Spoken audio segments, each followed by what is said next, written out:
What's going on YouTube? JT's Reborn here, and welcome back to another edition of my DC comic book reviews. And in this video, we're going to be talking about Justice League versus Godzilla versus Kong, issue number 3. This one's written by Brian Buccellato with Christian Duce's art, and then I think Luis Guerrero was on colors. But yes, the latest chapter and my favorite comic book out right now, of course, because I've just been loving each issue so far, and this issue also was pretty awesome. And it ends on an interesting cliffhanger, which if they follow up with it, it could be one of the coolest things ever. So we'll talk about that in a second. But again, the last issue we saw Godzilla whoop Superman's ass, and Superman, nowadays they're kind of saying he's dead, and I'm saying that in quotation marks because I mean Superman's died before. I mean I doubt they're gonna have him dead for anything. He's probably just unconscious or in a bit of a Superman kind of coma, but I'm sure he'll come back just fine. But again, there's other members of Justice League that are kind of like, hey, I don't really think that's the case. But we get some really fantastic looking artwork here.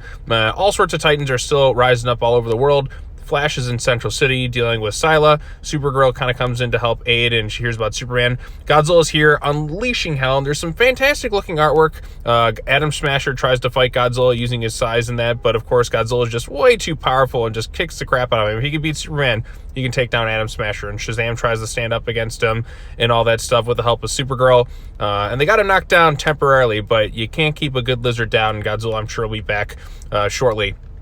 So, again, all these different characters going on. We have the rogues in that involved, Wonder Woman and Behemoth. There's some mysterious signal kind of going around, kind of directing the monsters in different places. A lot of the villains are trying to find where Toyman's at and all that too.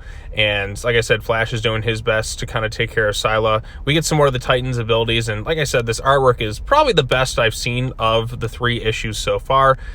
There's also a Kong appearance because Green Arrow's on Skull Island. He fights a Warbat, then he's kind of dealing with Green Arrow, and Green Arrow's just kind of in a bad place. But then Supergirl comes in, and you know how Kong kind of always has a bit of a caring side towards female characters, especially if they are blonde, and she kind of goes and kind of talks to him. Kong kind of goes to reach for her. He's kind of curious, like, oh, what's going on here? And she just punches him right in the nose, which is pretty funny too. I mean, poor Kong, he's just kind of like, huh? And then he just gets hit right there. So I thought that was kind of funny.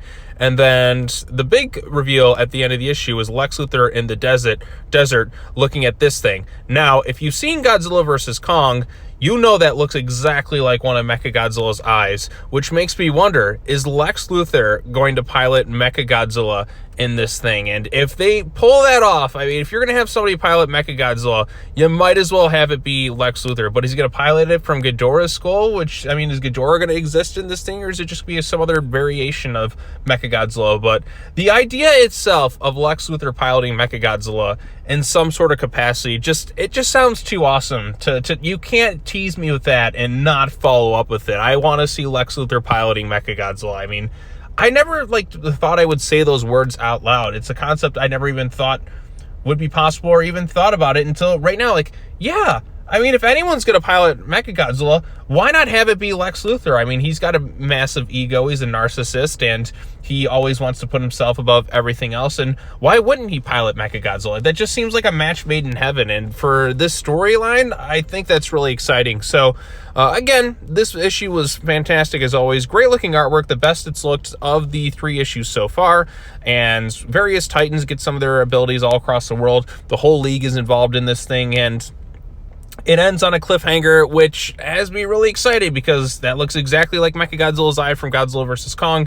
And if it does lead to Lex Luthor piloting Mechagodzilla, I mean, I just feel like that's going to be one of the coolest things you could probably do with the comic book. So I quite enjoyed this one. Some great looking artwork. It's a fun story. If you're a Godzilla fan, a Kong fan, or a Justice League fan, I can't see why you wouldn't want to read this thing. It's part of the joy of comic books where we can get stuff like this that we're not necessarily going to get in terms of live action or heck, even in animation sometimes. Although I do feel that this would make a hell of an animated movie, and it would probably do well at the box office if they were to release it. Or even if they did one of their straight-to-video titles, I think it still could potentially do very well. It all depends. I think the possibility is there to do something special with this thing. I don't see it ever being a live-action thing, but if you're going to go the animated film route, kind of like what they did with Batman versus Teenage Mutant Ninja Turtles, I think you could have something here. So only time will tell, though. But anyways, What did you think of Justice League versus Godzilla versus Kong? Did you like it? Did you dislike it? Post your comments down below. Let me know what you thought of it and all that other fun stuff. I got a couple more comic book reviews I'm going to get out today. I got like 2 back-to-back that I'll be recording, and then I got to go ahead and read the other 2 remaining issues, and then once I get those things done, maybe later on tonight or potentially even in tomorrow, then we should be all good to go. So, all right, well, that's all I have to say. As always, take care now. Bye-bye then, and I will see you all in the next video. Peace.